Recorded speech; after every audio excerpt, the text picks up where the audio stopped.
एक आदमी समाज में डेट कर गया, तो जो डेट किया था तो उसको कोई रोने वाला भी नहीं था कोई। तो समाज के लोगों ने विचार किया कि इसको कोई है भी नहीं है, इसका गति क्रिया भी करना है, क्या करोगे? तो पूरे गांव की बैठकी हो गई। तो जो मर्द थे उन्होंने कहा कि हम लोग समाज भगवान मिल करके ही इसका निस्तार करें, चाहे जो भी पैसा खर्च हो जाए। तो महाराज ने युवक लोग को काम फरमा दिया, तुमको ये करना है, वो करना है, ऐसा करना है, वैसा करना है। जो माता बहन को जो क्रिया था उसको भी कर दिया महाराज। सब सक्षम हो गए सब चीज करने में। कहा मुर्दा को फेंकोगे तो मुर्दा को जिस समय उठाया जाता है, चचड़ी पर दिया जाता है, लेके चला जाता है, जब श्मशान घाट की ओर चलने की तैयारी होती है तो रोने वाला लोग भी चाहिए ना। क्योंकि आप देखिएगा जहां कोई लोग मर जाते हैं तो उसके बगल में कोई न कोई रोते रहता है। काहे उससे रिलेटिव बहुत आदमी रहते हैं ना उस मुर्दा से, तो सबका आह मोह रहता है, तो कोई कोई रोते रहते हैं। तो रोने वाला तो उसको कोई नहीं था। तो समाज के लोगों ने बैठकी में यह भी निर्णय किया कि 10 आदमी को भाड़ा पर ला करके उसको केवल रुलाना है मुर्दा के पीछे। तो 5 ठो लेडीज को लिया, 5 ठो जेंट्स को लिया रोने के लिए। 3 सटका पर एक मजदूर को तैयार किया था। जब मुर्दा का सब काम शुरू हो गया, अब लेके चलने की बारी है श्मशान घाट की तरफ। तो रोने वाली जो महिला थी, पुरुष था, तो 10 एक लाइन से रो रहे थे। एक महिला उसमें से बड़ी मजकियल थी, वो कभी काल रोवो करे और कभी काल जोर से हंसियो दे घूंघट की तरफ। तो एक आदमी देख लिया, कहा अरे ये देखते हैं रोबो करती है और कभी काल हंसियो देती है, इसका मतलब जरूर कोई कारण है। वो गया उसके पास सट करके कहता है जी तुम रोबो करती हो, हंसबो करती हो। एक आदमी बगल में सुन लिया, कहा चुप रहो, काय कोई प्रश्न करते हो? अरे ये सब थोड़ा ओरिजिनल रोने वाला है, सब को भाड़ा पर लाए हैं, तो जैसा पर तैसा ड्यूटी निभा रहा है। तो आप लोग भाड़ा पर नहीं ना आए हैं सत्संग में, आप लोग लगनशील हैं, प्रयत्नशील हैं, कल्याण के इच्छुक हैं, मोक्ष के इच्छुक हैं, मुक्ति के इच्छुक हैं, इसलिए आप इतने आए हैं। तो यही बहुत ज्यादा है, बहुत ज्यादा है। पारक सिद्धांत में कबीर विचार में एक महापुरुष हुए हैं, उसका नाम था सदगुरु विशाल साहब जी। और सदगुरु विशाल साहब जी बहुत वैरागवान संत हुए।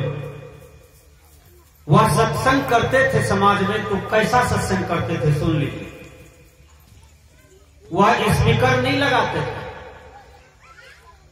ये बड़ा बड़ा सेठ नहीं लगाते थे, इतने 5-5 माइक, 10-10 माइक, नारगल, पेड़, तबला, बेंजो, ये सब नहीं लगाते थे सदगुरु विशाल साहब। 5 आदमी को बैठा के, 10 आदमी बैठा के, 2 आदमी बैठा के, 1 आदमी आगे में बैठा के, और उसको कहते थे, वह सुधर ही जाते थे और उनसे गुरु दीक्षा ले लेते थे। आज सदगुरु विशाल साहब कबीर सिद्धांत में, कबीर विचार में, कबीर साहब के इतिहास में उसका नाम आता है। तो विचार कीजिए, सत्संग वह नहीं है जिसमें लाखों की भीड़ हो, 10,000 की भीड़ हो। ठीक से समझिए बात को। सत्संग वह है पंडाल में जितने ही आदमी हैं, यदि वह सुन करके अपने जीवन में चरितार्थ कर गया तो मिथुन जी का जो ये सत्संग है, यज्ञ है, तो वह धन्य हो गया, सफल हो गया। एक भी आदमी इसमें से उठ करके माला कंठी ले लिया तो यह सत्संग धन्य हो गया। एक यज्ञ में एक आदमी कम से कम चेत गया, सुधर गया। किसी संत ने कहा है कि जब हम अपने जीवन को सुधार लेंगे तो हमसे हमारा परिवार सुधरेगा। एक परिवार का यदि सुधार हो गया तो एक समाज का सुधार हो जाता है। एक समाज का सुधार हो गया तो एक पंचायत का सुधार हो जाता है। एक पंचायत का सुधार हो गया तो एक प्रखंड का सुधार हो जाता है। एक प्रखंड का सुधार हो गया तो एक जिला का सुधार हो जाता है। एक जिला का यदि सुधार हो गया तो एक राज्य का सुधार हो सकता है। एक राज्य का सुधार हो गया तो एक देश का सुधार हो सकता है। एक देश का सुधार हो गया तो समुच्चा विश्व का सुधार हो सकता है। लेकिन पहले हमें सुधरने की जरूरत है। मूल बिंदु पर आ गए ना। हम जितने ही आदमी बैठे हैं यही काफी है। हीरे की दुकान में कितनी भीड़ होती है? सोना की दुकान में कितनी भीड़ होती है? लेकिन जहां साग पात बिकता है वहां पर, जहां आलू बिकता हो, गोभी बिकता हो, टमाटर बिकता हो, सुथनी बिकता हो, अलवा, वहां बहुत भीड़ रहता है ना। हीरे की दुकान में नए के बराबर वो नहीं करेगा। अब 10 दिन में कोई आदमी नहीं। सोना की दुकान में एक आठों रहते हैं। तो सत्संग जो है यह हीरे की दुकान है। पूर्व जन्म का पूंजी रहेगा, वर्तमान जन्म का अच्छा संस्कार रहेगा, तब तो सत्संग में आएंगे, तब तो बैठेंगे, तब तो सुनेंगे। कहा जाता है कि पूर्व जन्म के पाप से हरि चर्चा न सुहाए। जैसे जड़ की ताप से भूख की रुचि जाए। जब किसी को बुखार हो जाता है तो उसका भूख का रुचि समाप्त हो जाता है। वैसे जिस प्राणी के अंदर में, जिस मनुष्य के अंदर में पूर्व जन्म का पाप है तो वह सत्संग के लिए संस्कार भी बनाएगा तो वह अंधरा जाएगा। उसको कोई न कोई रास्ते में बाधा आ जाएगा। या डॉक्टर के यहां भाग जाएगा, समधी के यहां चला जाएगा, खेत चला जाएगा काम कराने के लिए, साधु के यहां घूमने चला जाएगा। ये सांसारिक काम है। यह सब करने में मजा आता है। लेकिन जहां कल्याण होगा, जिस सत्संग में बैठ करके बड़े बड़े सठ सुधर गए, बड़े बड़े पतित लोग सुधर गए, वह सत्संग में लोग आना नहीं चाहते हैं, बैठना नहीं चाहते हैं, तो बताइए फिर कल्याण कहां होगा? क्या धन कमा करके हम कल्याण कर लेंगे? केवल धन कमाओ कल्याण हो जाएगा? केवल बेटा बेटी पैदा करो कल्याण हो जाएगा? केवल हम सांसारिक भौतिक वस्तु को संग्रह करें कल्याण हो जाएगा? नहीं होगा। सज्जनों, जब तक हम सत्संग में नहीं आएंगे तब तक हमें यह ज्ञान नहीं होगा कि हम कौन हैं। एक भी आदमी बोलिए कि आप कौन हैं? आप शरीर हैं कि शरीर में रहने वाले हैं? आप शरीर नहीं हैं, आप शरीर में रहने वाले हैं, जिसको आत्मा कहते हैं। लेकिन दुनिया को यह पता है कि मैं ब्राह्मण हूं, मैं क्षत्रिय हूं, मैं वैश्य हूं, मैं शूद्र हूं, मैं मर्द हूं, मैं स्त्री हूं, मैं हिंदू हूं, मैं मुसलमान हूं, मैं सिख हूं, मैं ईसाई हूं। यह अविद्या है। परे अविद्या में सोने वालों, खुलेगी आंखें तुम्हारी कब तक? सदगुरु कबीर कहते हैं, अरे अविद्या में सोने वाले लोग, आंखें कब तक में खुलेगी? किसी जन्म में नहीं खुला। आज संत महापुरुष आए हैं, मिले हैं, तो कम से कम आज भी तो आंख की पट्टी खोलो। ये बंदी छोड़ कबीर कह रहे हैं। तो आप देह नहीं है, आप आत्मा है। और आत्मा की उद्धार सत्संग से होता है, ज्ञानी पुरुष की संगति में होता है, साधना करने से होता है, ध्यान करने से होता है। भीतर लौटिए, बाहर कितना भागिएगा। बाहर भागते भागते आज तक तृप्ति नहीं मिली, बाहर के भोग में, विषयों में तृप्ति नहीं मिली, तो कम से कम अंतर तो लौटिए, अंतर तो झांकिए, देखिए वह सुख का केंद्र बिंदु क्या है और शांति की केंद्र बिंदु क्या है। एक मेहता जी थे, ठीक से सुनिएगा। मेहता जी को 10 एकड़ जमीन था। 5 एकड़ में अन्न लगाते थे, 5 एकड़ में सब्जी लगाते थे। वह जमीन से इतना आसक्त हो गए मेहता जी कि हर दिन जमीने के पीछे में रहे, हरदम कुछ न कुछ खुरपी लेके, कचिया लेके, जन मजदूर लेकर के हर दिन उसी में रहते थे। अपनी लाइफ को लगा दिया मेहता जी उसी खेत में, उसी सब्जी में, अन्न अनाज में। अन्न उपजाना ठीक है, सब्जी उपजाना ठीक है, इसके लिए धन्यवाद है। काहे लाल बहादुर शास्त्री ने कहा था, जय जवान जय किसान। देश यदि टिका हुआ है तो किसान के चलते और जवान के चलते, शास्त्री जी का वाणी है।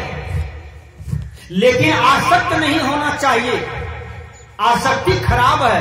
अनासक्त पूर्वक हम कोई भी काम करें, लेकिन ये सोचिए कि हम इंसान बन करके दुनिया में पैदा लिए हैं और यह देह जो मिला है परोपकार करने के लिए प्रकृति ने दिया है, केवल स्वार्थ नहीं। जो केवल स्वार्थ के जीवन जी करके मर जाते हैं तो वह मरने के बाद मर जाते हैं, फिर उसको लोग याद नहीं करते हैं। आज महात्मा गांधी यादगार में है, स्वामी विवेकानंद यादगार में है, कन्फ्यूशियस यादगार में है, जीसस यादगार में है, बाबा मिही यादगार में है, संत सम्राट सदगुरु कबीर यादगार में है, संत सेवी बाबा यादगार में है, शाही बाबा यादगार में है, सदगुरु अभिलाष साहब यादगार में है, धर्मस्वरूप बाबा यादगार में है, मां मीरा यादगार में है, सबरी यादगार में है, सती अनुसुईया यादगार में है। कर्मों की याद होता है, साधना का याद किया जाता है। काम तो सब करते हैं, लेकिन काम करने का ढंग होता है, काम करने की युक्ति होता है। जो काम गुरु के अधीन होकर के होता है वह काम अमरता को प्राप्त कर देता है, वह काम में नाम हो जाता है। तो मेहता जी आसक्त हो गए काम के प्रति। याद रखिएगा, जिस बेटा के प्रति, बेटी के प्रति, पुतों के प्रति, पोता के प्रति लोग आसक्त होते हैं ना, फिर उसी से उनको दुख होता है। जानते हैं हमारे देश में, विश्व की बात नहीं कर सकता हूं, 75% बूढ़ा बूढ़ी बेटा पुतों के शोक में मर करके धार में सड़ गया और सड़ जाता है। बोलिए सही बात है? प्रश्नोत्तरी में शंकराचार्य ने कहा के शत्रुओं मित्रवदात्म जात्या। शत्रु कौन? कहा जो अपना जैसा लगे, जिसको आप प्रिय समझते हैं वो एक दिन ऐसा फटेगा, ऐसा प्रिय होगा कि आपको ऐसा चोट मारेगा ना अपना व्यवहार से कि श्मशान घाट में पहुंचा देगा। विचार कर लीजिए कितने पहुंच रहे हैं, पहुंच गए। बेटा पुतों की शोक में, परिवार की शोक में, इतना शोक संताप मिला परिवार से, जबकि सब दिन जैसे मधुमक्खी अपना मधु का खोता को संचय करता है, कितना जगह से रस ला ला करके उसमें ठूस करके रखता है, लेकिन एक आदमी आता है, मधुमक्खी को हटा दिया, घरों को निगार दिया, घरों को तोड़ भंग दिया और सब रस को ले जा करके बाजार में बेच लेता है। मधुमक्खी बाद में खूब रोता है। वही दुर्दशा आसक्ति में फंसे हुए लोगों का होता है, वही दुर्दशा माया मोह में फंसे हुए लोगों का होता है। मनुष्य को कैसा जीवन जीना चाहिए? बिल्कुल अनासक्त, बिल्कुल असंग। हम संसार में हैं लेकिन संसार से भिन्न रहें, संसार से असंग रहें। संसार में हैं, फर्ज निभा रहे हैं, हम पर कोई कर्ज न रहे, न देश का कर्ज, न समाज का कर्ज, न परिवार का कर्ज। हम सारे फर्ज को निभा करके चले तो हम पर कोई कर्ज नहीं चढ़ेगा। मेहता जी का जीवन कैसा था जानते हैं? माखी कुआं में गया रस चोभने के लिए। मक्खी, देखिएगा मक्खी को, अब मक्खी रस को चोभा, भाग दिया पंख डोला करके। उसको तेजपनी कहिए कि रस भी चोभ लिया, भाग भी गया, काम बन गया। एक मक्खी और गया हुआ, रस चोभा, चोभने में बड़ा आनंद आया और चोभते चोभते उसी में सट करके फिर मर गया। यह दुर्दशा होता है जो आसक्त में है, जो मोह में है, जो हर प्रकार के मोह से ग्रसित है। उसका ठीक वही मक्खी वाला जीवन हो जाता है और बाद में पछता करके मर करके दुनिया से जाता है। आंख से आंसू कोई पोंछने वाले भी नहीं होते हैं। इसलिए असंग रहिए, सबसंग रसिए, सबसंग बसिए, लीजिए सबका नाम। हाजी हाजी कहते रहिए, रहिए अपनी ठाम।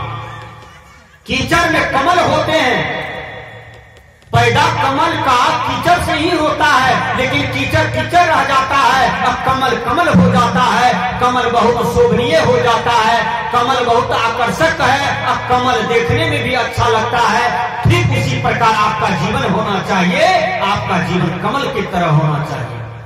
तो मेहता जी